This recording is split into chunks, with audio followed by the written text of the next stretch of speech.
I'm just gonna come out and say it. On behalf of men everywhere, we're tired of getting the same gifts every Christmas. We don't ask for much, and frankly, we deserve better. Bevel trimmer. Oh, excuse me. Must be a little cold in here. So this year, fellas, I think we should help them help us. Allow me to illustrate. First, you gotta be subtle. What is my yoga mat doing in here?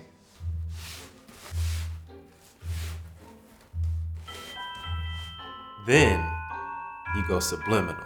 Okay, I know you're not totally on board, but I really think we need to try and host Christmas at our apartment this year. My signature fade with I think it would be really blade. That's a major key. And when all else fails, I told her she's create a smart. little competition. Oh, word? Your girl got you the Bevel Clippers, huh? Oh, how'd you find out? Damn, you got a good one, bro. Fellas, it's time for us to be proactive. Don't let Christmas slip away this year. If she really loves you, she'll get you that Bevel.